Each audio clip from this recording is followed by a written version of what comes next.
Great.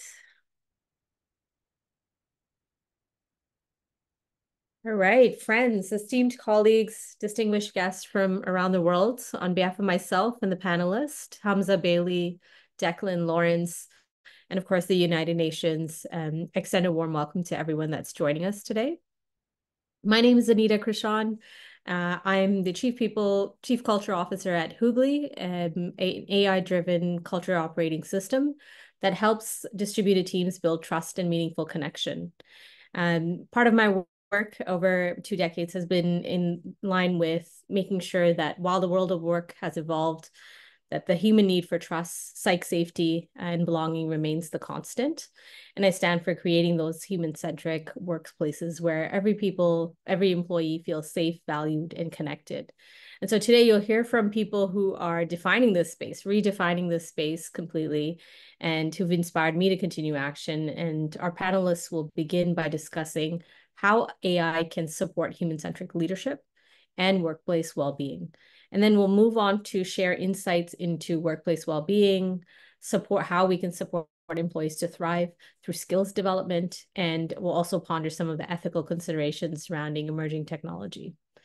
The whole session is about learning, of course, but we also want to make sure that at the end of the session, there's time for us to deliver an actionable agenda for how best to empower our leaders and how best to redefine workplace well-being. We'll also explore different perspectives that contribute to the United Nations Sustainable Development Goals, specifically goal number 3 on good health and well-being. And then our conversations also will align with the UN Global Digital Compact and local 2030 initiatives that aim to make technology ethical, inclusive, and community-driven. What's truly in line with the mission of United Nations is we have folks from representing countries around the world, Canada, US, Singapore, Australia, Saudi Arabia, for a truly international perspective. It's both an honor and privilege for me to moderate this session as we gather here at the UN General Assembly Science Summit and allow us to express our deepest gratitude to each one of you for taking time to engage in this important dialogue on well-being. And your presence signifies not just your interest, but also your commitment in fostering a future where leaders are educated, empowered, and engaged in creating sustainable, healthy communities. So thank you again, and let's begin this enriching journey. How we're going to begin is I'd like to hear from each of the panelists on sharing a bit briefly about what they do and why we believe everyone in this panel, in this room today actually should care. So I'll start by passing the mic over to Hamza to kick things off. Perfect. Thank you so much, Anita. United Nations General Assembly 79. Good morning, good afternoon, and good evening. My name is Hamza Khan. I'm an author, I'm a scholar, an entrepreneur, and it is a true honor and privilege to serve as a panelist alongside my esteemed colleagues at this year's UN Science Summit.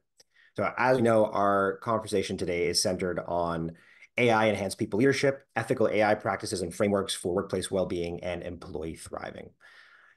In the lead up to this event, I was meditating very deeply on the role that leadership plays in human evolution, on human progress. And I arrived at the firm conclusion that leadership remains at the heart of human progress, guiding us as a species through change, challenge, and innovation. It is not a thing, it is the thing.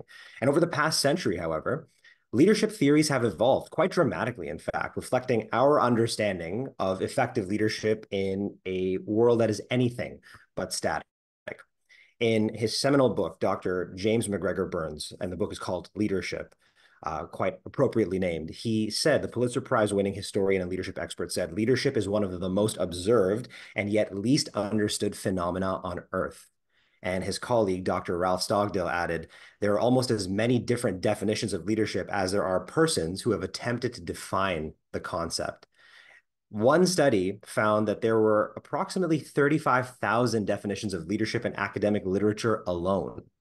But in a 2009 study in the Journal of Current Biology, which I think is very appropriate given the context of our gathering today, in the Journal of Current Biology, they advanced perhaps the most precise, raw definition of leadership I have ever come across, which is across species, individuals are more likely to emerge as leaders if they have a particular trait increasing their propensity to act first in coordination problems, specifically a physiological, a morphological, or a behavioral trait. So in evolutionary terms, if you will, leadership is essentially the propensity to act first in the pursuit of resources. And this brings me to the heart of my point. Leadership as a solitary human undertaking has reached the end of its life cycle. In an increasingly volatile, uncertain, complex, and ambiguous world, there is not a single human being alive who can effectively lead at scale, but nor should they be expected to. Modern organizations are still very much trapped by great man theories of leadership. For example, in a 1927 leadership conference, in a gathering just like this, the following definition of leadership was advanced. Leadership is the ability to impress the will of a leader on those led and to induce obedience. My goodness. And I know that this belief is still alive and well today. It is still very much the strategy du jour, despite more pro-social approaches to leadership gaining popularity. Recent Gallup data substantiates that 85% of employees around the world globally for the past decade report being disengaged at work. And if you look at the individual data, in the individual survey level data, you'll find words like suffering, surviving, struggling. I mean, it is bleak out there, I must say. And it indicates to me that unethical leadership is alive and well, but not because leaders are inherently evil or anything like that. It's actually that they're scared, unprepared, and operating in environments that actually reward resource acquisition.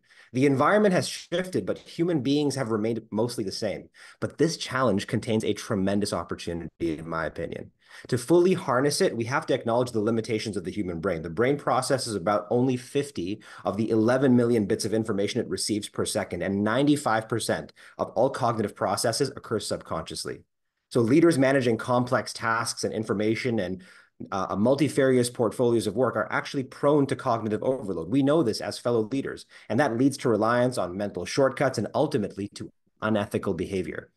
And against the backdrop of wars, plagues, recessions, coupled with emerging godlike technology, our species has reached a dead end. No matter how skilled, no matter how prepared they feel, no single human being can effectively lead a modern enterprise or a nation state. So leadership as we know it is dead.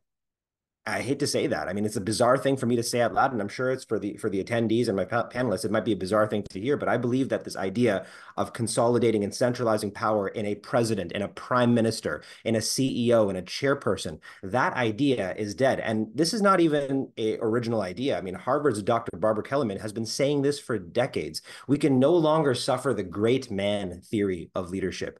We can no longer suffer the great men. They are merely the great single points of failure when you get down to it. The $200 billion global leadership development market is failing to produce outcomes aligned with the will of the people. I mean, the average age of a person's first formal leadership experience, if they receive any, is 42. It's in the back half of their career. And how do they learn? It's sporadic events like conferences, retreats. It's, in my opinion, a miracle that society has made it as far as it has. But within these challenges lies the opportunity, which I'm really excited to explore with my fellow panelists over here. And I think the United Nations is at the forefront of human centricity initiatives, and technology, specifically AI, offers us an unprecedented opportunity to transcend human limitations. AI can support ethical leadership by providing real-time data and insights, enabling decisions that are aligned with core values that are co-created and people's evolving will in a real-time basis. AI can help leaders identify their own biases, and that will ultimately help them to foster a more inclusive environment, one in which people belong and thrive. AI holds profound promise to democratize access to resources. And in the modern workplace, the prime resource is data. And I know we're going to cover this inevitably in this conversation. If transformation can happen ethically, when it happens ethically, we can diminish leader centricity and progress towards true human centricity. And human-centered leadership is just follower-centered leadership. I think a world of fellowship is within reach in closing, and where leaders can collaborate and be inclusive all the time and not just pay lip service to it. AI can actually help to design organizations where power is totally distributed, where leadership is dynamic as the environment, and contributions are recognized on a almost real-time, if not real-time basis. And as we move forward, I hope that we can embrace AI's potential and integrate ethical considerations into decision-making processes. To quote Robert Frost, the great poet, the only way out is through. And to that, I would add, the only way through is together. We can create a future where leadership empowers everyone with integrity, empathy, effectiveness, and other pro-social values. There are no leaders without followers. And in an AI-enhanced future, where leaders and followers operate on equal footing, we actually have a real chance, perhaps the best chance, of achieving lasting peace and prosperity for posterity. So thank you for hearing my wild ideas about the future of leadership. And I look forward to hearing from my fellow panelists and engaging in a spirited dialogue with you all. Back to you, Anita. Thanks so much, Hamza. Over to Declan to share a little bit more on his work.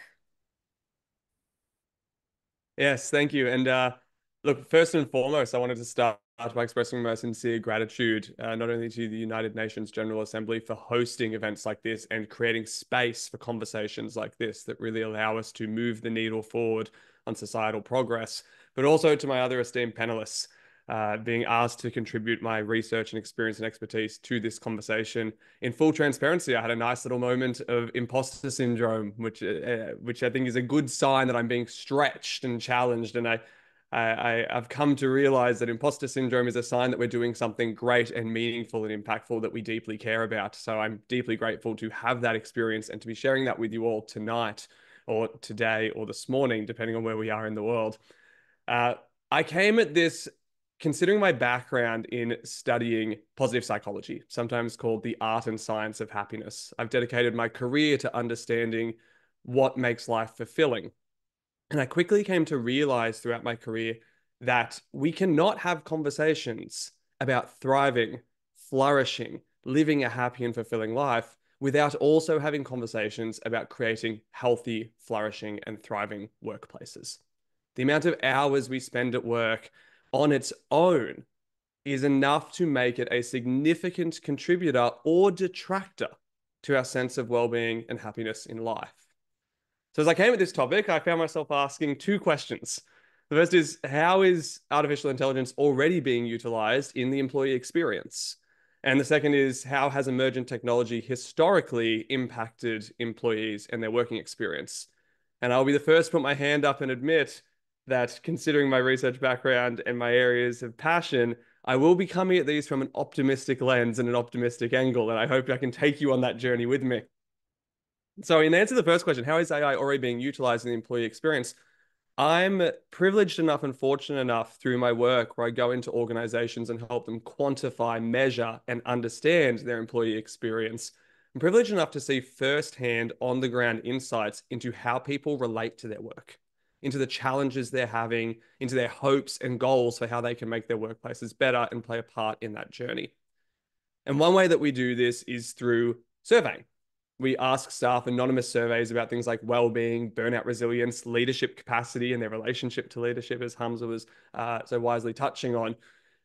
And what we found pretty quickly is, although we can ask for feedback and say, hey, this is anonymous, it's not going to be traced back to you, we're not asking for your name or your role or your department. When you ask people to put in qualitative data where they write their opinions, it's actually relatively easy to pick who's answered it based on their language choice. And so pretty immediately, my team and I saw an opportunity to utilize artificial intelligence, to utilize programs that were safe and secure and private, but feed in the data and responses we were getting and saying, can you keep the sentiment and the meaning of this, but make it so that none of the answers and responses can be distinguished to an individual based on language choice, wording structure, sentence structure. And so it allowed us to go back to the employees that we were surveying and say, there's an extra level of safety here. There's an extra level of privacy and psychological safety in our employee voice and people analytics strategies, which allowed us to get not only a higher quantity of responses, but also a better quality of responses to guide the workplace and the management and leaders who cared about their people and cared about improving their workplace to guide them forward in a more effective way. And the second way I'm seeing AI already being utilized in the employee experience is one that excites me the most, to be honest, and that is reducing administrative burden.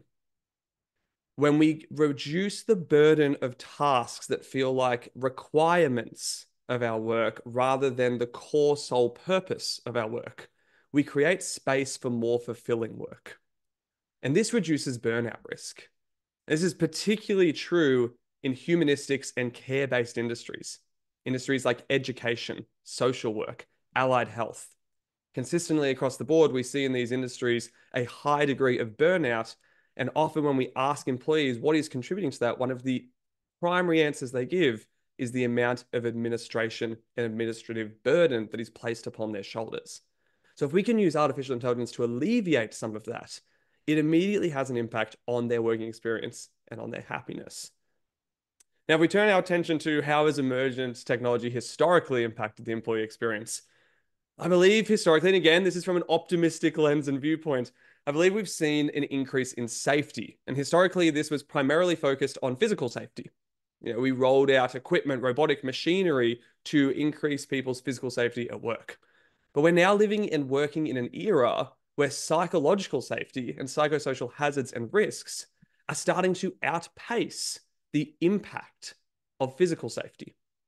If I quote some stats from Safe Work Australia, the median time lost was more than 4 times greater for all of that for physical injuries and illness. So if we look at psychological illness and injury, there was 4 times more time lost in working time amongst organizations in 2020 and 2021 compared to all physical injuries and illnesses combined. The median compensation paid out for those mental health conditions and psychological injuries was more than 3 times greater than all of the money paid out in compensation for physical injuries and illnesses. My hope is that AI will be increasingly utilized to better monitor, assess, preempt, and prevent these psychological injuries in the workplace. The other way that it's been utilized historically when we see emergent technology is to increase visibility and decision making.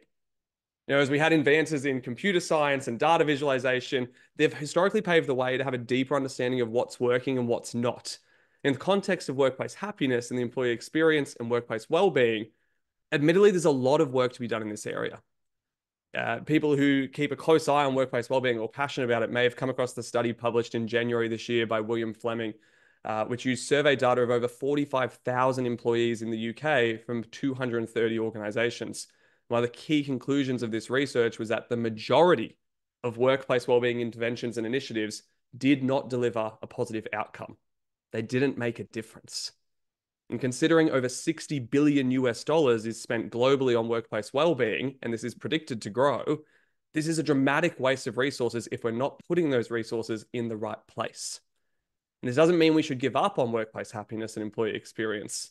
Rather, it means we need to be more intentional about designing interventions, programs, and initiatives that actually deliver a positive impact. And we need a way to analyze the effectiveness of these programs to demonstrate that positive impact to shareholders, to stakeholders, to decision makers.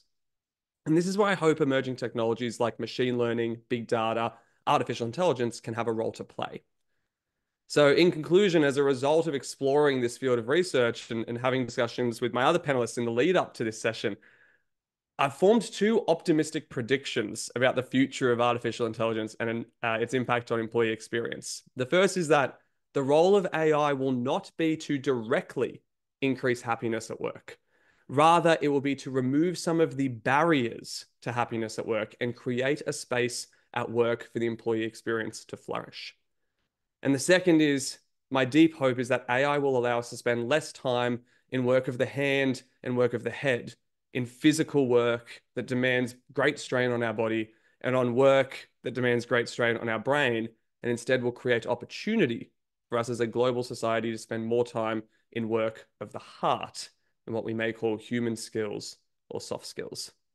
Thank you once again for inviting me to share my insights, experience, opinions on this session. I look forward to continuing the discussion with the rest of the panelists.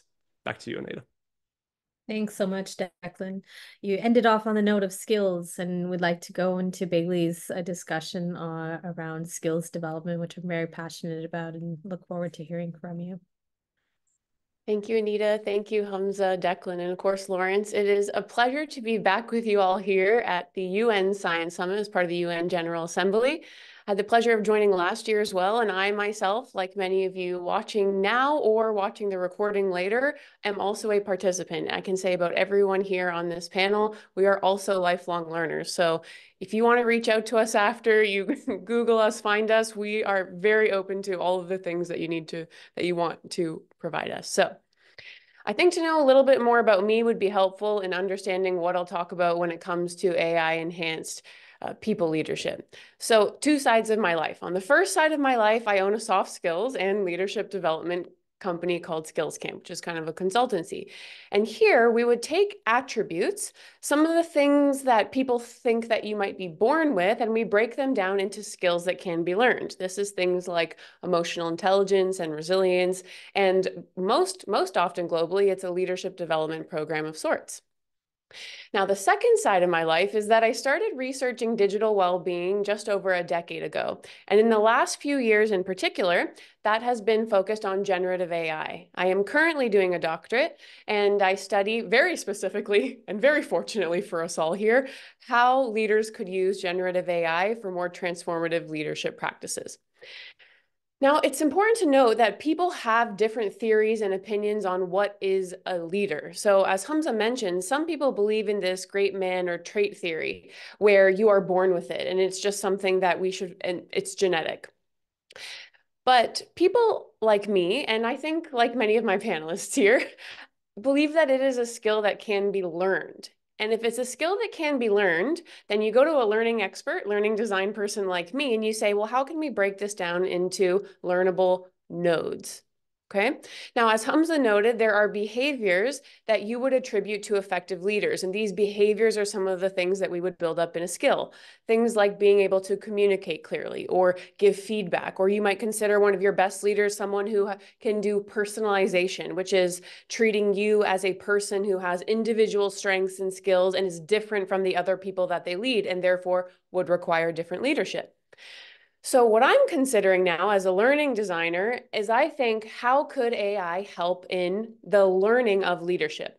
Because we know for sure that AI can help in the doing of leadership. Already right now, you as a people leader could give an email to AI and you could say, I need to give feedback to my employee. Can you help me improve this email? So I already know that it can help you with the doing of leadership. What I'm interested is the learning of leadership skills, so leadership development. And unsurprisingly, as it turns out, AI can be very helpful here too, and in really learning of many things. So I only have a short intro here, and so I'll give you just 3 ways that I have already seen AI and support leadership development. The first is personalized learning paths, which has been around for a little bit, hasn't it? It's just improving with generative AI. So a chief component of good adult learning, period, is that you will be more likely to learn something if it is relevant to your context. Also not surprising, because you as an adult learner have probably selected this session because you found it relevant to something that you are interested in. Maybe even one of the people on this panel is someone that you are interested in and they are relevant to your context. So let's say you're learning how to give negative feedback effectively. Well, role plays is one of those ways that as a learning designer, we would employ this strategy offline even before AI existed. Except now AI could help us generate very quickly a very customized role play tailored to your company, tailored to your industry. And if we have the data, like the data from the surveys that Declan's doing, we might be able to tell you how to give feedback to that exact employee based on the feedback style that they have indicated about themselves. So in a learning context, this would make your practice a heck of a lot more effective, because you would actually be practicing in scenarios that are real to your company, industry, and even people.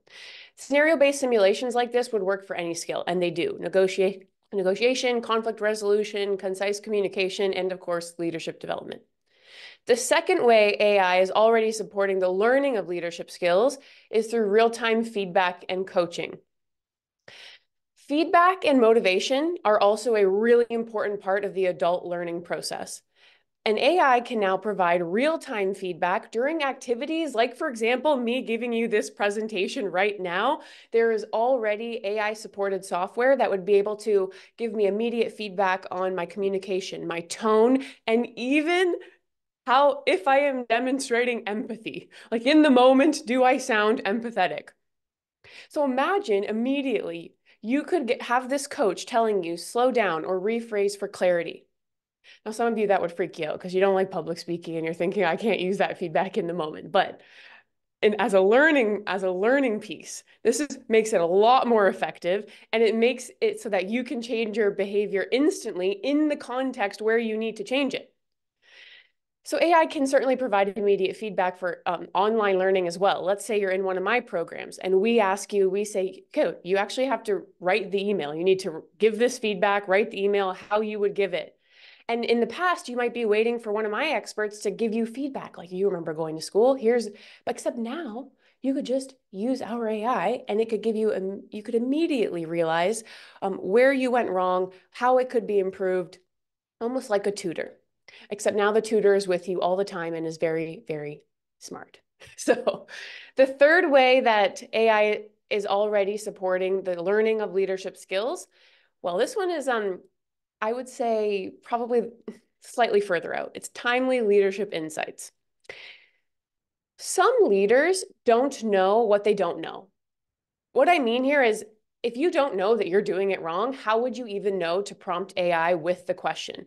How would you even know to ask for feedback in a way that is, cross culturally relevant if you don't even know that you're giving feedback in a way that is not culturally relevant?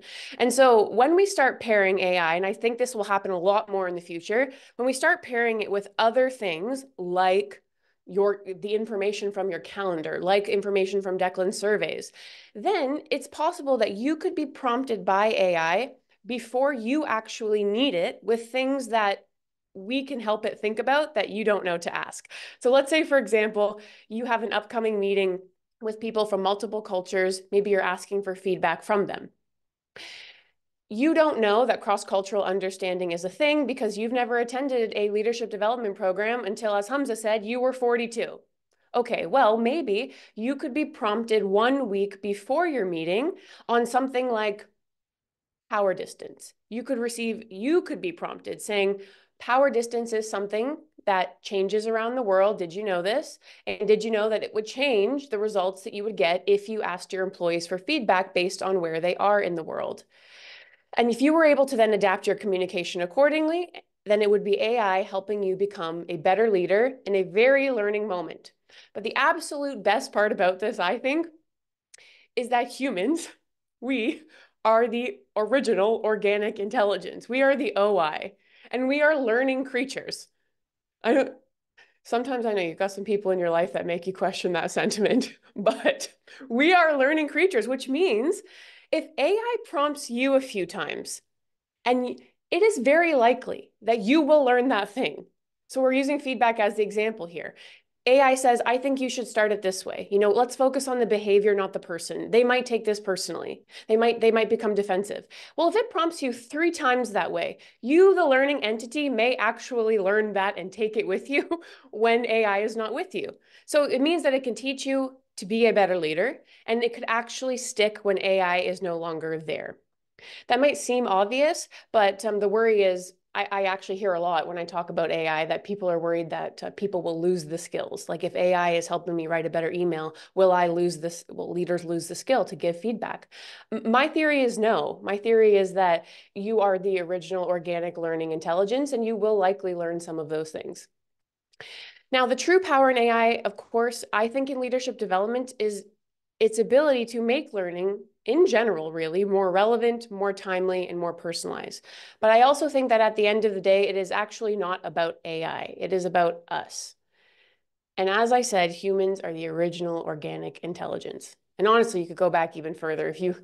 There are many theories in many different disciplines about what is truly the original intelligence. AI can guide and enhance our growth, but ultimately it is our ability to learn, our ability to adapt, and our ability to lead with empathy that makes us great leaders. The future of leadership, and therefore the future of leadership development, is human-driven, it is human-centered, and it's AI-supported. So thank you very much for coming here today. I look forward to a panel, and I'll pass it back to Anita.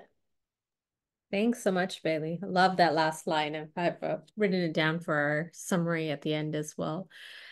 Since we're at the UN, it would be very important that we also zoom out and cover a broader global lens as well. And so that's what I'm going to pass it on to our next panelist, Lawrence, to cover. Thank you very much, Anita. It's great to be here. Thank you to the UN General Assembly Science Summit for this wonderful opportunity and to be on this esteemed group of panelists with all their views. I'm learning so much in listening to Bailey, Hamza, Declan, with what you share. I will look at this from a global standpoint, and just to provide the context of a bit of my background, having lived in 5 countries, 4 continents, and recently now living in the Middle East, in Riyadh, Saudi Arabia, and also being in the digital technology space for majority of my career.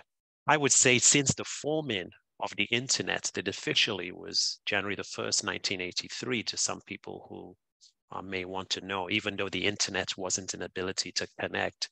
This is probably the most disruptive technology we have seen over that course in time.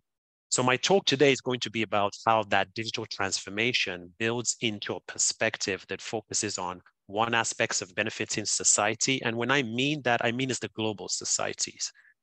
When you travel and you live in all these places, the values we have are all very similar. The cultural nuance is different, but the values of shelter, safety, transportation, kindness are really the same. But the way we implement that is what is different. And that's why AI is really challenging us from a disruptive standpoint. So the perspective of the benefits of society will be first. Then the leadership, because leadership we see. And we see the tech companies now having revenues that are larger than GDPs of countries. So that's why understanding the tech aspects and the data aspects are very important. And then essentially knowing humanity, and we've heard of human-centered design. Humanity, humans are the center of everything we do. And then lead into how that creates social, economic, and sustainable goals. So from a digital transformation, we see that there is nothing that is as immense as what we've seen as AI. It's disrupting every part of our society. But if we take what digital transformation means to AI, is about how are people going to live, how are people going to walk, how a community is going to be shaped in the functions of their society. Whether you're looking at it from healthcare, in AI helping you do the disease diagnostics, to treatment plans, to the movements of autonomous vehicles for transportation, or decision-making in automation and communications or healthcare. There are many areas this technology has impacted. Now, for those who may or may not know, AI has been around for many, many years, over 30 odd years. It's really the past 12 months, specifically on generative AI, that has seen the global transformation in the use cases or the applications that can be utilized. Whether that's into the development through generative AI, as we're going to talk about, I'm sure, or natural learning processes, language that comes in there, or the traditional aspects that happened about 7 years ago, which machine learning. And for those, I traveled to Dubai 7 years ago when I was in technology in the city of Toronto as the Deputy Chief Information Officer, looking at how AI can solve homelessness, because the root cause at that stage of homelessness was not one factor. And it was using different areas of data to look at health, social issues, mental challenges that were faced. So if we look at now the real impact of AI globally and the leaders that need to think about that, it falls under social, economic, environmental challenges. Whether you're in the private sector, the public sector, academia, businesses, if you're not having a focus on socially how it's going to build our society, the people purchasing your products are not going to feel inclusive. Whether it's dealing with some of the climate change, and we are at the UN right now in terms of some of the social development goals, it's not going to provide impact in terms of what you're going to do. And what's more important is the equitable and inclusive policies. From a global perspective, we cannot have just developed countries or those with financial means who have the benefit and the advantages of what the AI will bring. And from a global lens, the effective needs of governments, whether in the federal, at different levels of government, state governments, local governments, it has to benefit society. And that society then creates happiness in the workforce, which improves the ability that the leader is not the center of attention, but the leader is facilitating the process to ensure that we can have new economies that can thrive, ethical applications in privacy and security at the center, transparency and trust, and effective democratization of data and technology. So you don't have bias. Because when the data is not democratized, you have bias. And one particular language in one part of the world is not the most dominant language in another part of the world. And that's what creates digital autonomy, whereby there isn't a group of companies that are the ones holding all the keys to the ability for AI to make a change. So globally, we must think of AI from a national standpoint, not in the traditional ways of how we measure gross domestic product, GDP. We must look at it on the global adoption of AI as humanity now saying supply and demand is important. And I won't go through a macro or a microeconomics lesson here, but it's the viewpoint of that if those economies are growing, are they leaving people behind? So what we've seen is that if we segment this, and I'm going to segment this into what global leaders are seeing from a global perspective of AI and how that is consistent in every part of the world. And then I will incorporate some of the regional aspects that come from that. So the first aspect is innovation and competitive edge. Those leaders that are recognizing, yes, we do want to enhance innovation, streamline operations, improve productivity. We have to be able to come back to ensure that there's economic benefits to support our families and support the community. But that also comes into economic diversification. I'm in the Middle East right now, and there's a Vision 2030 to diversify the economy, to ensure the regeneration of cities, to build new cities, greenfield specifically in new cities. The regeneration is called with brownfields. A combination of new and old cities are called bluefield cities. Why is that important? Because the impact of energy management, the impact of ensuring that residents and citizens feel that they can move around in terms of in a free and a safe way, becomes the innovative and competitive edge that AI will provide for us. The next component is cybersecurity and data privacy. We cannot go away from thinking that the growing concern is how is AI protecting the privacy and the protection of your data? Now, the privacy and the protection of your data remains a concern, but that doesn't stop the growth of innovation. It's the ability for trust and confidence to come in government to say, you're going to protect the data, the private sector, you're going to use it in a responsible and ethical way to grow, but you're not going to take advantage of me because I'm from a social economic status that I cannot control where my data is stored. The next component is how it's making decision-making and strategic planning. We are in globalization. We know that in parts of the world and in most parts of the world, inflation is very difficult. While there may be growth of GDP growth, people are struggling. The price of food, price of housing, it's all going up. So if decision makers do not have data that isn't based on a political qualitative judgment, but it's based on real-time information that caters to the truth, it moves away from misinformation or disinformation. AI can provide that information if it's non-biased and the source, the single source of truth is accurate in terms of how the data is classified. Then we look at sustainability and development in terms of looking at pressing social issues, healthcare, agriculture, water. There are people around the world who don't have the basic necessities, and AI can help us. So if we then go into a continent, we look at some areas, we see Europe and North America maybe leading the charge on some of the ethical aspects of inclusivity of how the AI is going to use, especially Europe in the viewpoints of taking a very regulatory and policy framework approach.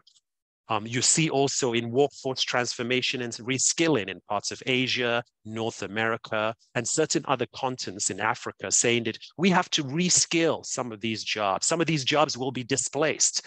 And it is that I'll just be transparent. Some of these jobs are not going to be there in some of these communities, but what skills can you have?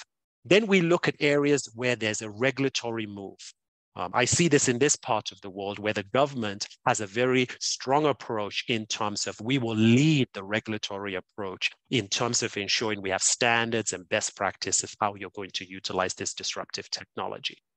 And then finally, looking at healthcare and public services, the growth of people in some parts of the world right now, you see very young ages in Africa and in the Middle East. The average population is under 38. So you have a different generational move. In parts of North America and certain other parts of the world, you see an older generation.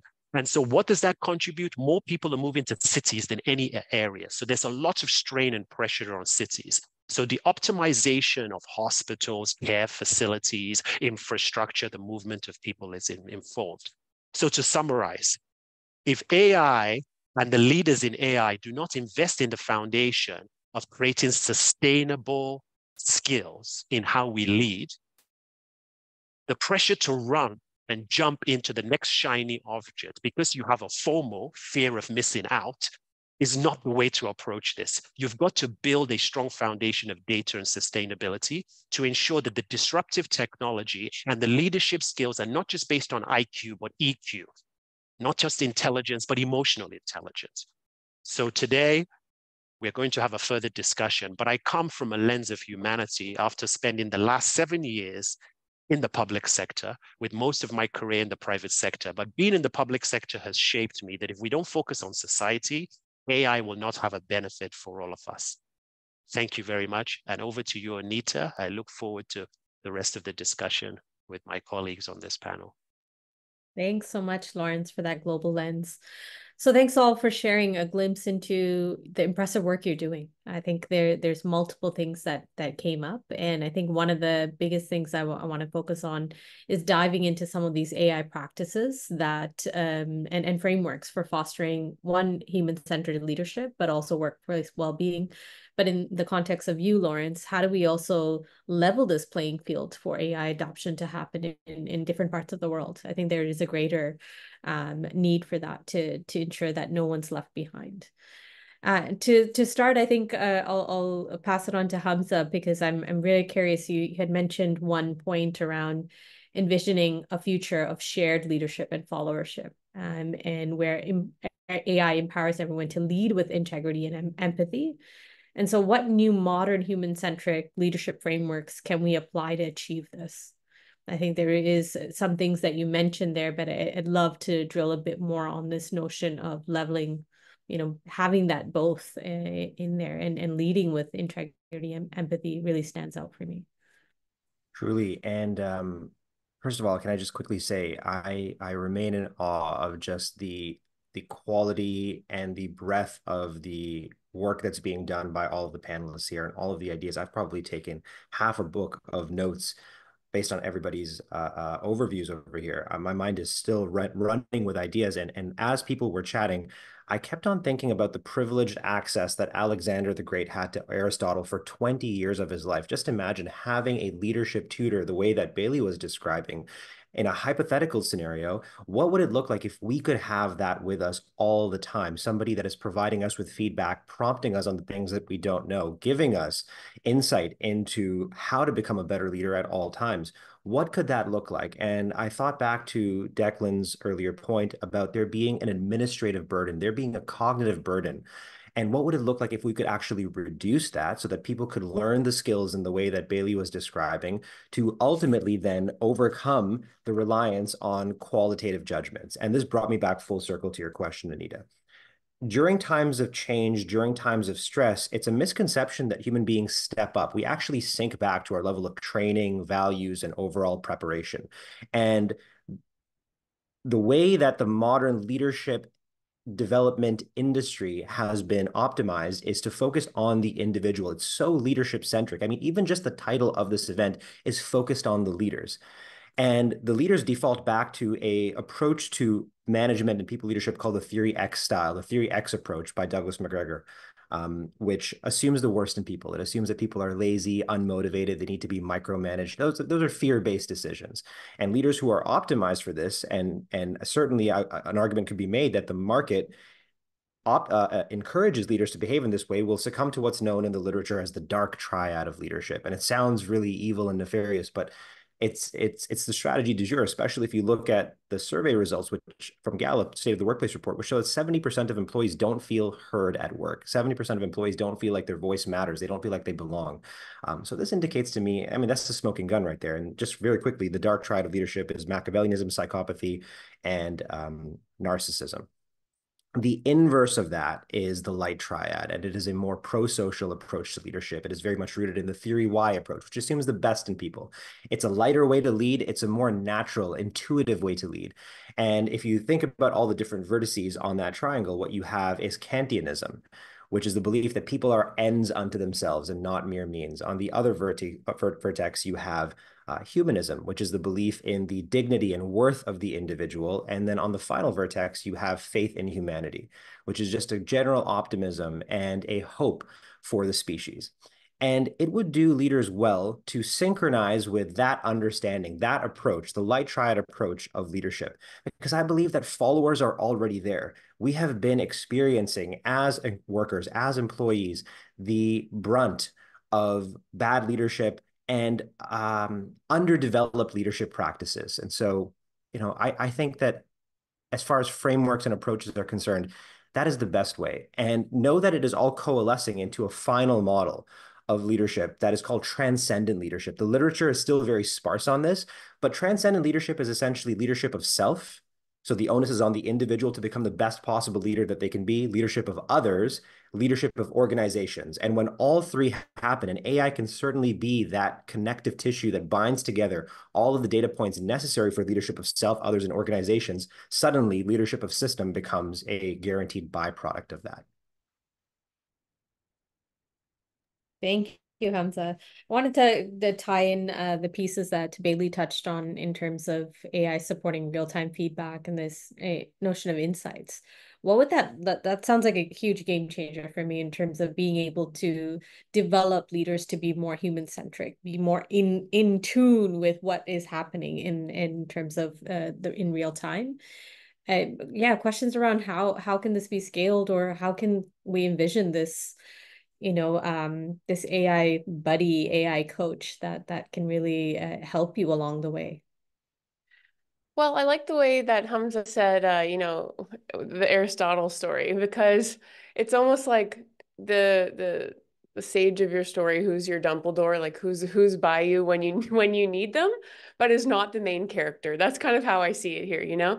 The main character is Frodo. But who's there to say, like, I actually have access to a wealth of knowledge that has come before me. I have better memory. I have better recall. So, and I also have maybe, bless us little humans, but sometimes as we age, our memory recall and our ability to access it is not as great as it used to be. But now we have this, some would say godlike technology where all of those things are true.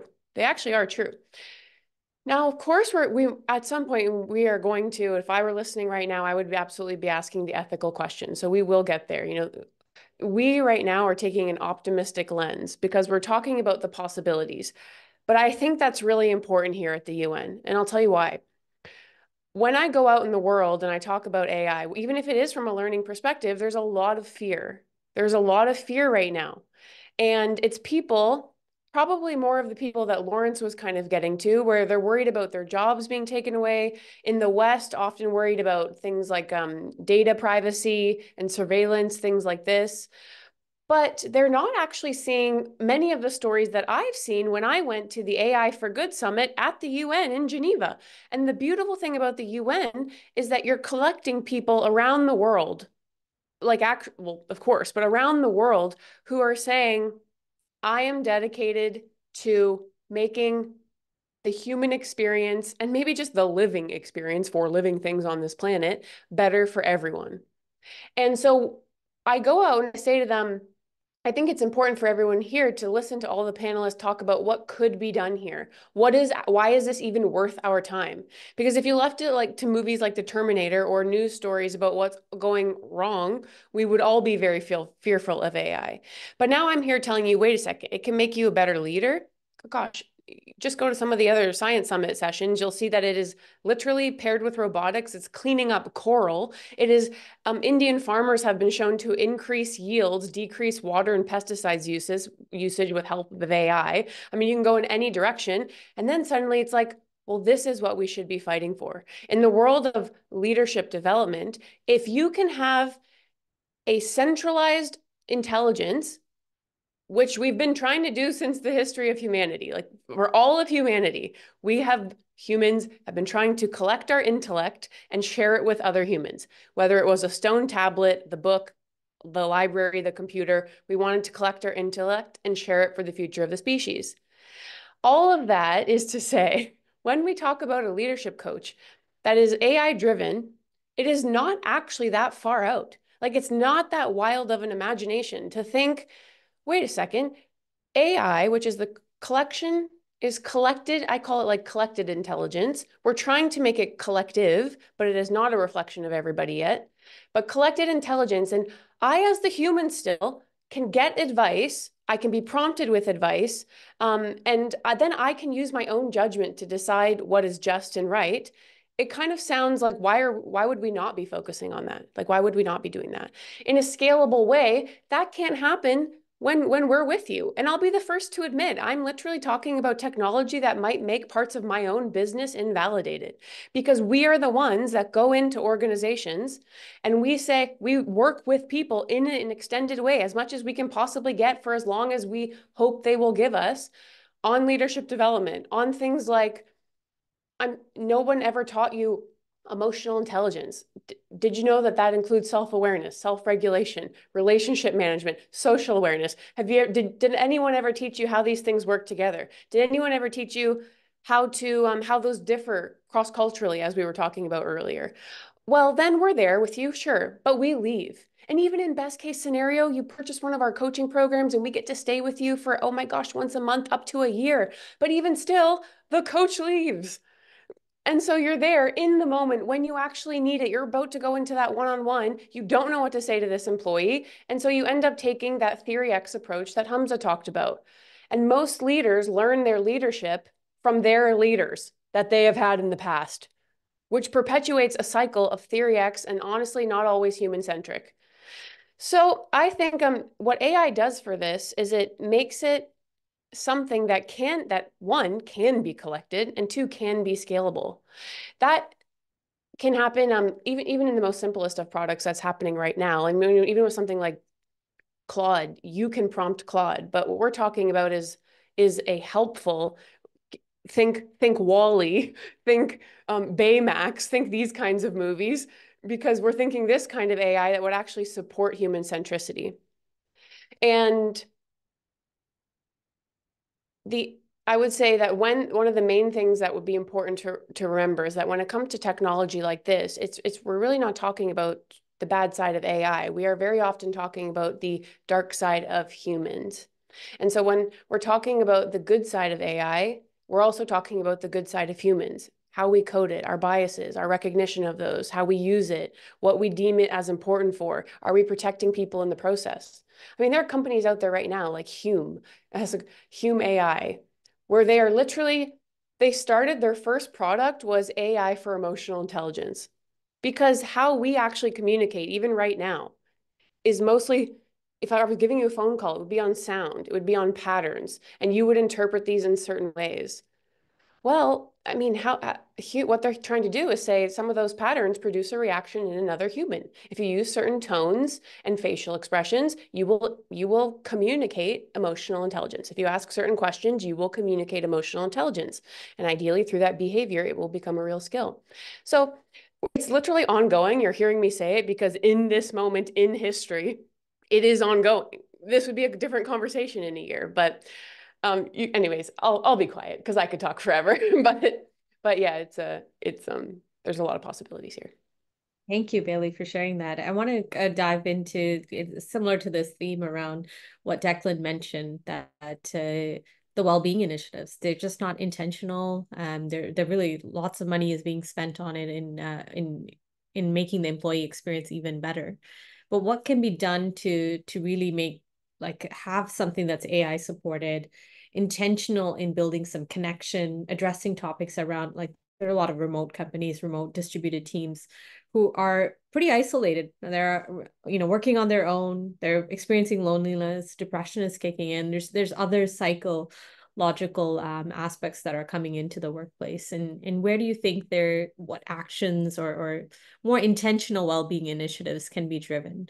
Because I get the measurement part and engagement and measuring the employee voice, but how do we really start to shape the culture and change it and keep employers a bit more accountable to really deal with not just employee happiness, but employee well-being and ensuring that they thrive?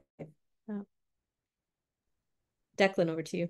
Yeah, it's a good question. And to touch on you said not just on employee happiness, but employee well-being, when I talk about employee happiness, I'm not just talking about happiness from a dopamine-driven, joy-based pleasure lens. I think often, particularly in individualistic, Western capitalistic societies, we think of happiness as this trivial feeling that's driven mainly by accomplishment, achievement, and output and productivity.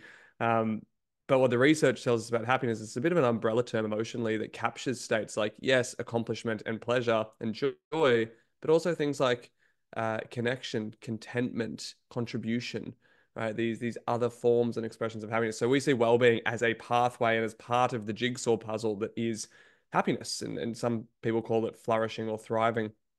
Now, how do we do that more effectively? I think there's a few ways that we need to do it more effectively. The first is we, as leaders, as organizations, we need to understand that psychological, behavioral, and emotional change does not occur in a lunch and learn.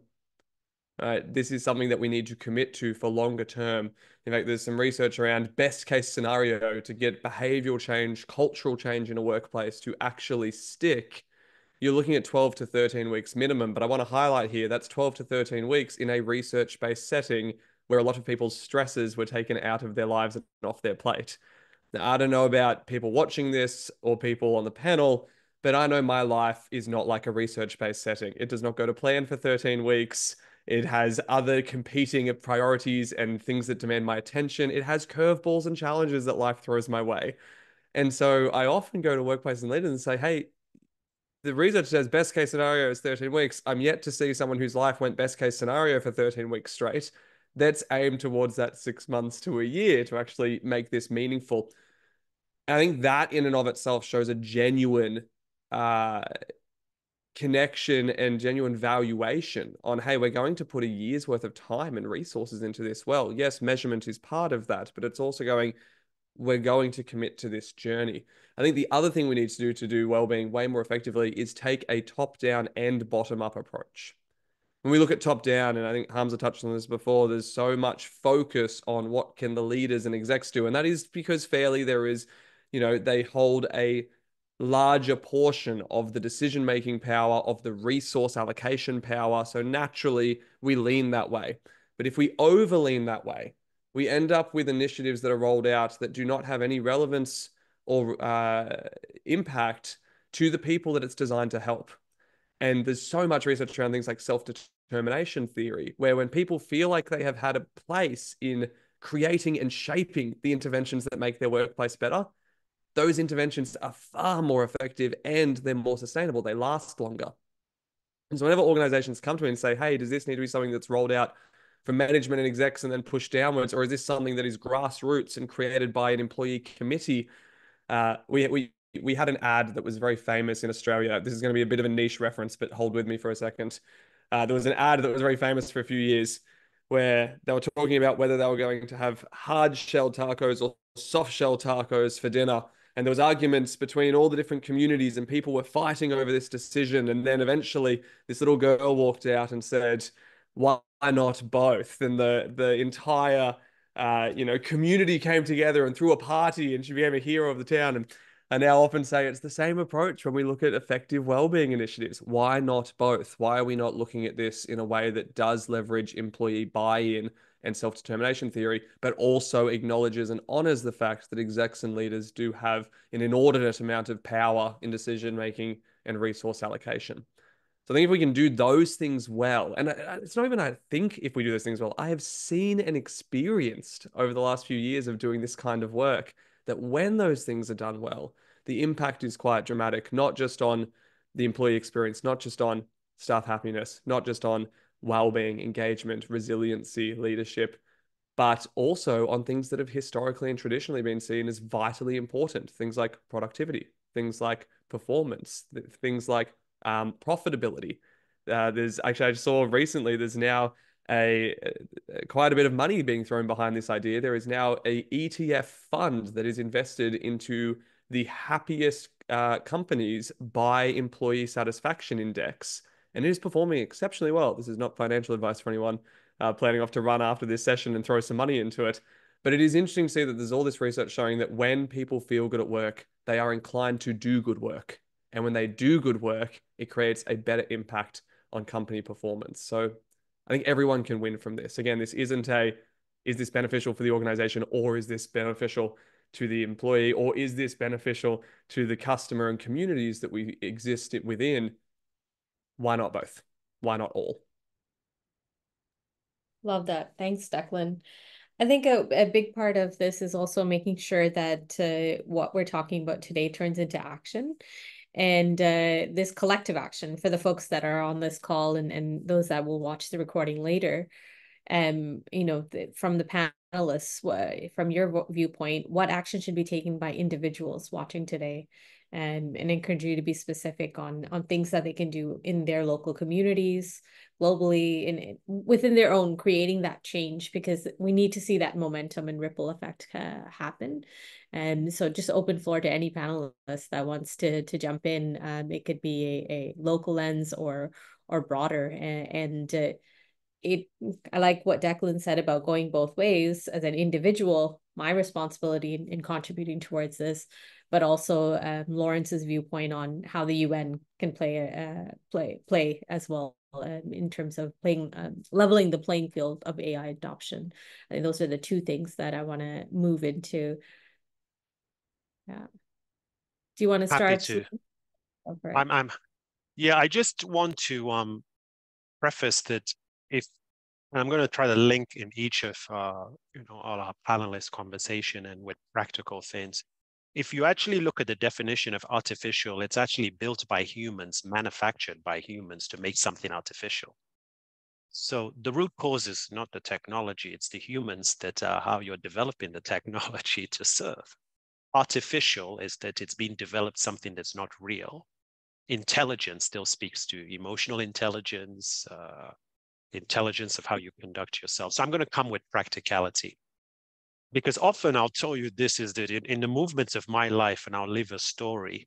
When you've lived in many countries, and I think, Anita, you've moved around a lot, you don't have a lot of runway to demonstrate success when you come into a delivery leadership role. I went from leading a city of 2.9 million people, and now I'm leading a mega project digitally with 45,000 people in a totally different cultural nuance. The reason that trust is the issue is that people talk a lot, but it's about delivery. At the end of the day, the talk is cheap. You've got to deliver. And that deliver means is that how is AI going to create more jobs, or how am I going to ensure I'm safe? So let me give an example as somebody who's, had large organizations with responsibility. Most leaders these days, or in times, are not promoted based on those skills that Hamza mentioned. They're promoted because it's a pathway to earning more income. So organizations don't create a path where you can, some do, where you can be a specialist and still be paid for your skill sets, but recognize that some people's don't have the leadership capacity, because the people leading people is not about being the expert of your subject, but about creating a harmonious viewpoint, not that it doesn't have friction. You can have healthy conflict. So I'll give an example. I use methodologies because methodologies will live past the leader. And these methodologies aren't formed by me. The RACI. You have a meeting. You know the meeting is going to be difficult. The R starts for responsible. The A is accountable. The C is consulted, informed. You're coming into a meeting that is going to be difficult. It's going to be contentious. It's going to be challenging. It's very important in terms of leadership that you say, an AI then, instead of now saying, AI can help you in that, here's the results if we ensure we clarify the RACI. So who's responsible? Is Hamza responsible for this decision? As much as I may have an opinion, Hamza is the chief, he's responsible. Who's accountable? Well, the CEO is accountable. I am providing you information from consultancy, which is the I, and everybody can be informed. So the decisions we made, we have the methodology, how we made that in the RACI. One of the biggest parts of my areas in terms of recognizing coming into an issue of cultural reals is another methodology I use, which is called the PEST, P-E-S-T. Most people, if people hear this who know me in the countries, they'll know. P starts for politics, and that's not about democracy. It's about having the cultural nuance. You can come from the West and come to the Middle East. Doesn't mean you'll be successful. It's not necessarily the technology. It's the understanding the cultural nuance, the values, the greetings, investing in the fact of getting to know the people from a relationship, and it will lead to that. So the P is about the political aspects, sponsorship, mentorship. I used to draw something where I would go into a meetings and I would have an A4 page back in the day, I'm sure in my generation when it was paper.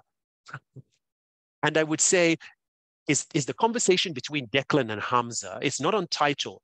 I would map where people sat in the meeting and I would then draw who is having much more back and forth. Where does the leader in a title lean to? And often, sometimes junior positions have a lot of influence. That's the PEST. That's the P of the PEST. That's understanding the reference. The E is economically. Leaders, as maybe what Declan mentioned, the reason of title is that you have budget and you have people. Those are the most two strongest things in leadership. You have the budget, the money, you're the decision maker, and you have the staff. You have tremendous power, nothing to do with your skills. So economically, where is the power base in the organization? And does that need to change? Do you have to delegate the authority to a certain position who's not leading people, but is an expert on that subject? Then link the race C. Let them make the call.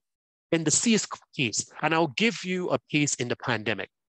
So as the CTO in Toronto, when I was the chief technology officer, we had an email in March of 2022 saying everybody should go home. And it was literally like that happened in Toronto. This is fact. And then essentially, as my team as technology services, we had to react. People were picking up their laptops. People were doing what they had to do. I formed a divisional team that was not based on title, but based on a racy skill set, knowing the history of the organization. And we formed that task force. And that's how Toronto went from 1,000 remote working at the bad weather day to 10,000 in 6 weeks. That leadership wasn't based on because of the power was in me. The power was I could make the decisions about who to be around the table. But we had people from junior positions, senior positions. So the methodologies are important. The RACI, the PEST, the ability to understand how to drive the change. To understand when I come into the Middle East now, I have to understand Vision 2030. That's the direction of the country. Vision 2030 is diversifying tourism. I have to understand the way my colleagues locally, the Saudis, greet, they meet. That is emotional intelligence. I've got to understand that my Western views have to be parked as soon as I land into Riyadh. I have to say, I am strong on tech. I know that. But at the end of the day, I'm in a different country. And what is my mission? And how do I create a facilitation with my position as the vice president that brings voices, whether they're right at the bottom or to the top? So there's practical area. And I'll finish on this last piece. In Toronto, we had a really big tech company that came to make, there's a part of Toronto that is called the Waterfront Toronto. Hamza and Bailey will know. Beautiful, beautiful area in all of North America. There was a big tech company that came and wanted to make the city smart. And they had great ideas in tech. But in engaging, the challenge was engaging the community. So in Toronto, people can Google this. We formed the Digital Infrastructure Strategic Framework. It's on there online, DISF, 6 principles about how tech, as the CTO, would guide how tech companies came. Equity and inclusion. You must show that the technology you're bringing has equitable and inclusion. Show me the evidence. Well-run city. Is it going to help the city run better for its citizens? Society and environment. How is those ESG's goals going to be maintained? Private and security, digital autonomy, and democracy and transparency.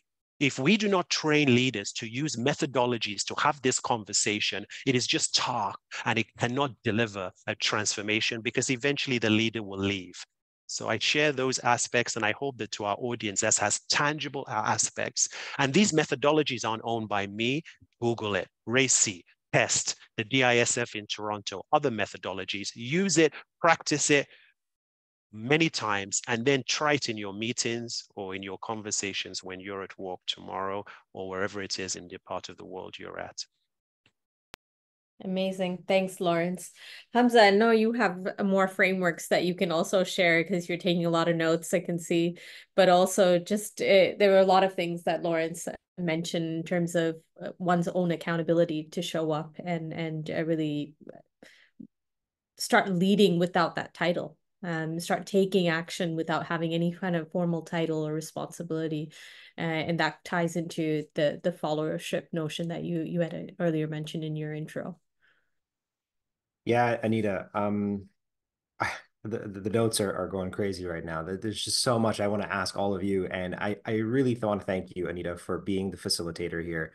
Um, uh, you have such a unique role and a unique perspective, and the questions that you're asking, the space that you're giving us to unpack our ideas is reflective of that journey that you've been on as a chief people officer, as a head of people. It's such a radical, revolutionary role in the modern workplace. I mean, we've often seen CEO, CFO, CRO, CAO, but CPO is such a new thing. It's only been around for the last maybe 15 years or so, and you've had multiple senior human resources and people leadership roles at organizations like Grab, Trivago, TikTok, now at Hoogly. And inherent in that role is this idea that the needs of the people come first.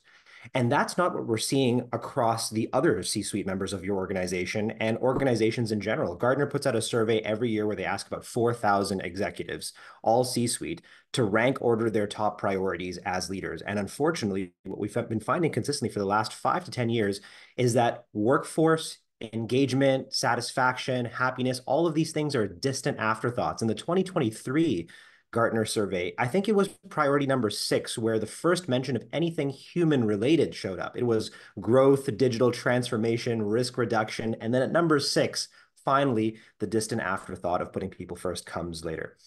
And I love the ad idea that Declan shared about like just choose both.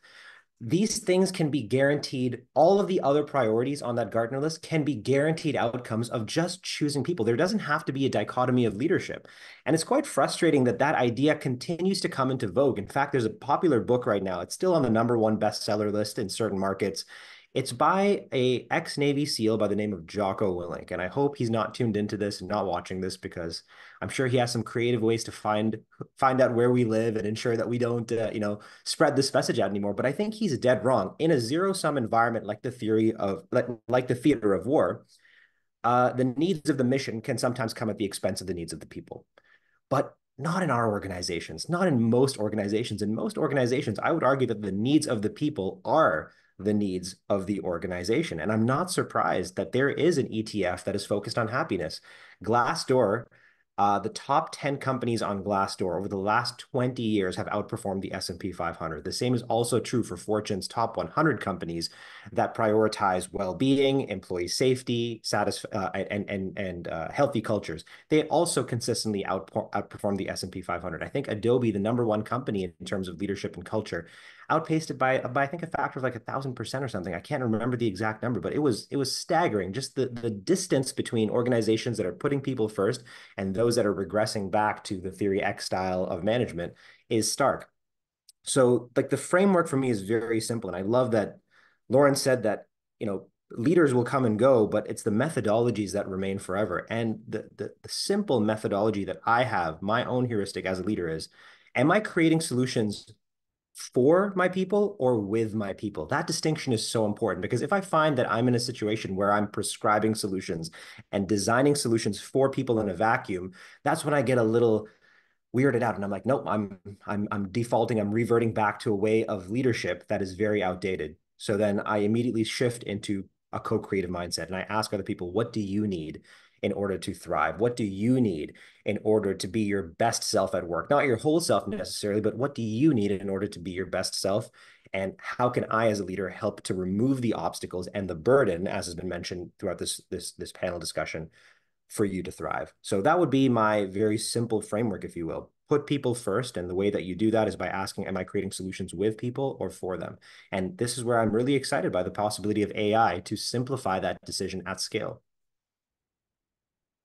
Amazing, Hamza. I love that you brought that. That's the biggest thing right now. Last year when we saw many tech companies just start laying off individuals, not really giving keep it they essentially made it very transactional for the employees to have zero loyalty towards companies now. And so trust has been eroded. And this is where, of course, my work in terms of bringing in that human-centric piece, making organizations more people first, comes back to you want to strengthen your organization, then you're going to have to develop authentic connections, rebuild that trust again, empower employees to be able to co-create with you. And once your culture is enhanced, you'll see that productivity go off the charts. And so that's what I'm co-building with some really cool folks at Hoogly, and so I'm very, very excited on this. Yeah, served as a CPO, but now the chief culture officer, so I can go into organizations and start talking about how culture can be rebuilt, how trust and belonging can be built. And the idea is around that employee well-being, and this is where Declan's work and some of the things that you guys are mentioning around equipping leaders with the AI coach and things like that will actually help. But also, in order for collaboration to work, we want to take employees to start sharing a bit about the human side of them, and so things like, celebrating moments, life moments of I'm becoming a new dad, or I'm finished my PhD, and having your work for like team colleagues actually celebrate for you and be there with you are the things that I think start to dismantle some of these walls we've put up, that you have to be this way at work and you have to bring in this kind of mindset. And so humanizing it is the humanity of work is such a broad topic. And so, yeah, I can go on forever, but back to you guys as panelists. I'm just the moderator here. But would love to ensure that we have hear from Declan and Bailey as well, in terms of actions for individuals to take that are watching today or watching the recording, so that they can continue to take part in that collective action that we're looking to create. Yeah, okay.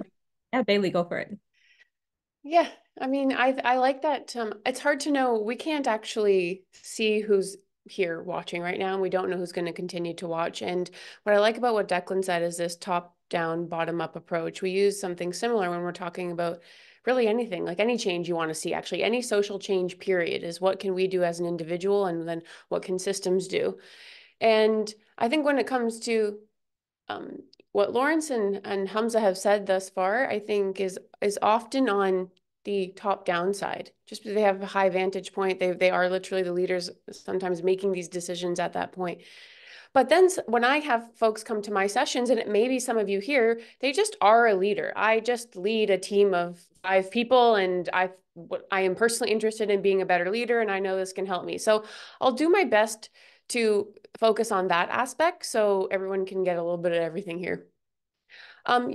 Because AI right now is built on large language models, and these models were designed on the way that we learn. So they were designed literally on the way that our brains learn over time. We have a infinite amount of data that comes in. We find patterns, and then we reflect it back. But that also means that how you use AI right now actually matters. If you are just this individual here, it actually matters. What you put into it, how you talk about it with your team, what you say to it, it will be something that learns. So what do you want it to learn? Now, if you just advance this thought, cool, maybe you're here and you've only actually just used OpenAI a couple of times and nothing else. In 5 years, the conversation will be very different. Generative AI in particular, because as Lauren said, AI you have already been using. Do you use Grammarly? Does it fix your grammar on your screen? Now it generates and suggests a new sentence for you. This has been around for a while, but what we're seeing now is it's part of every system. It's integrating, and it can create things for you that you've not maybe been able to create so quickly in the past. So if you start using these tools, you'll use them well, like use them for good. Actually take the onus on yourself or for your employees to do a session that may seem wild. What is generative AI? Like, Because I would consider this a risky behavior. I would consider social media risky behavior, which is simply when you participate, you expose yourself to potential harm. And we know that there is a lot of potential harm here. We talk about ethical issues, we talk about bias coded and the advancing of discrimination and sort of in things that have been inbred in the humans that are putting the data in the systems. And that will be reflected because it's a learning system. So there is risk here.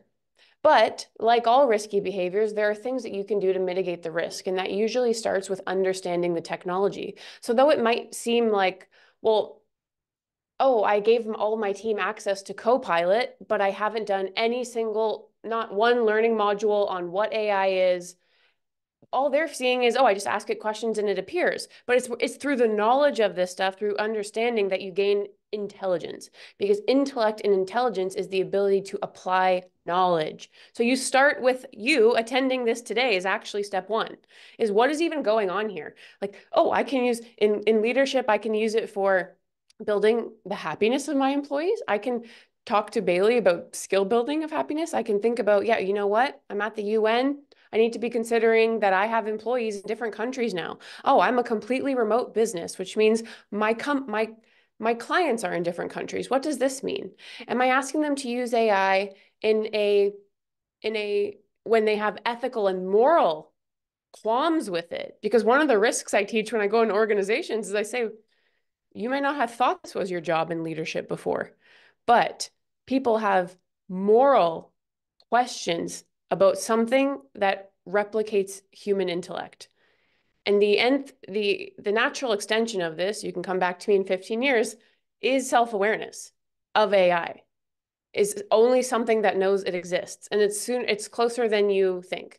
So people have really like they have tensions with this, which means that when you employ it as a leader, you will not only be making, like, right now it seems all fun and good, but you will actually be making a moral distinction in the future. I don't think that that's all bad. I just think that transparency is absolutely necessary. Transparency of where data comes from, transparency of how it's used. And if you're going to be using data-driven decision-making that now includes AI, because again, that's been around with big data for a while, that your employees know that if their performance revolves around the data that you get from AI, that they have some understanding of where that data is being pulled from. So we could go on for a while, but as an individual, I would say, like, just a couple of things to sum it up there. You actually have power in what this is learning right now in your own use day to day. Your own learning about it and in the learning of the people that you do influence does matter, because that is the first step in intelligence, applying knowledge, and how we decide as a society that we think this thing should be used when it's on a referendum in a year. How are you going to vote? Well, start now. And of course, transparency, so that you can be transparent about what you know, what you're trying to learn. You can ask your companies, you can absolutely demand any AI company that you are trying to bring in for a corporate purpose. You can absolutely ask those questions as the buying customer. And if they are not willing to give it to you, there is definitely another company that is ready and willing to step up and take you as a client. So yeah, I'll stop there. Thanks so much, Bailey. I want to give it to Declan to share some individual actions that he thinks individuals can take. And then I'll spend a bit of time summarizing as well. Go for it, Declan. Thank you. Yeah, you asked what can we do as individuals off the back of this learning opportunity that we've all been part of tonight, of this very rich and enriching discussion that we've been able to share and have. And I want to acknowledge that being part of events and conversations like this, it's very human and very normal to leave afterwards feeling a weird cocktail of emotions of inspired, overwhelmed, and in some ways, hopeless. It's very common to go, these are big challenges to solve. The United Nations Sustainable Development Goals are big challenges to solve. The conversations we've been having tonight around these big concepts of emerging technology and artificial intelligence in the workplace are big opportunities and challenges. And that can feel daunting. And so I want to acknowledge that and leave us with a bit of a message that I get to draw from my history. Now, what I mean by that is, growing up, I had two great loves. You're going to learn something about me from this. I had two great loves. dinosaurs and basketball.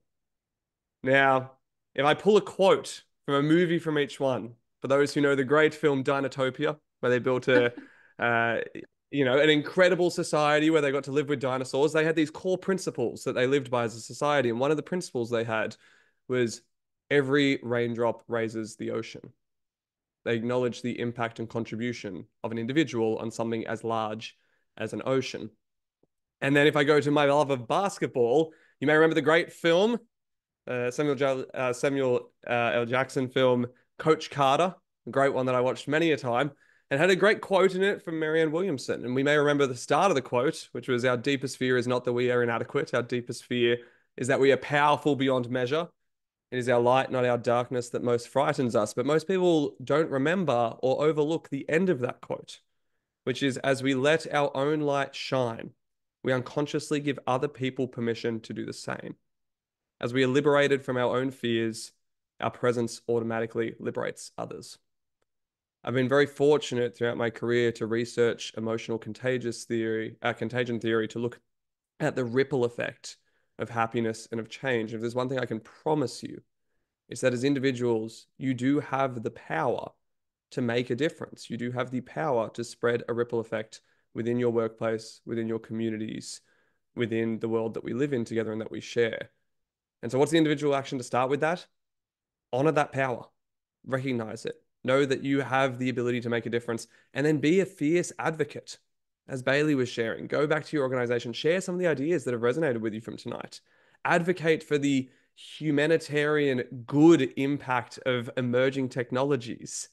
Recognize the importance, as Hamza was talking about, of putting people first and utilizing these technologies to value and elevate the human experience, not to be in contrast to it.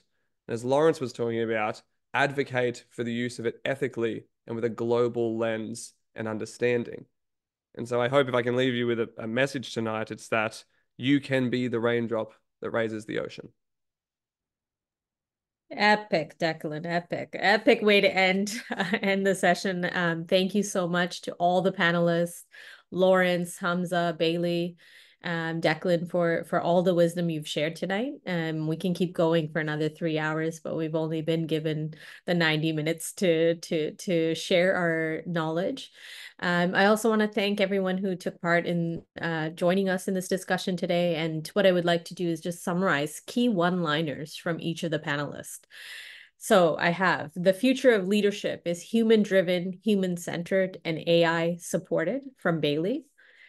I have: we will create a future where leadership is no longer about power, but about collaborative fellowship, where everybody's contribution will be valued, which is Hamza. AI will allow us to spend less time in work of the head and more time in the work of heart, from Declan. I love that. I'm a heart-centric leader. This just really hits home. And last but not least, there's always a pressure to rush and jump on the AI train due to the fear of missing out, FOMO. But as with any disruptive technology, the ability to understand your organization's North Star will ensure thoughtfulness that incorporates IQ and EQ, from Lawrence. And this is the end piece that I want to leave with. Everyone has the power to act and create some change, whether it's in the communities we live in or the organizations we're involved with. There is that opportunity to continue to affect change. And it's these raindrops as droplets, as Declan has said. It's those small impacts that create that ripple effect. This is what we want to create in the environments that we're working in, to make it more human-centric, become human-centric leaders, but also serve greater humanity. I think this is what I would leave with. And again, thanking the United Nations for giving us this opportunity to share and be part of the UN General Assembly and Science Summit for 2024. Thank you, everyone. I think we have a minute or so, but again, thank you so much for taking part.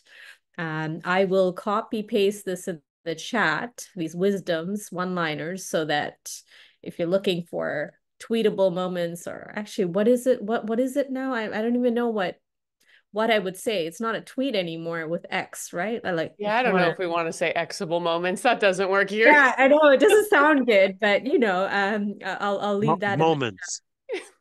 Yes, moments, truth bombs, golden There you go. nuggets for you to share on your LinkedIn. One last input that I wanted to leave is you can always stay connected with the panelists via LinkedIn, where they continue to share thought leadership on the amazing work that they're doing on humanizing work. Thank you so much. Signing off, Anita Krishan from Hoogly. Thank you. Thanks, everyone.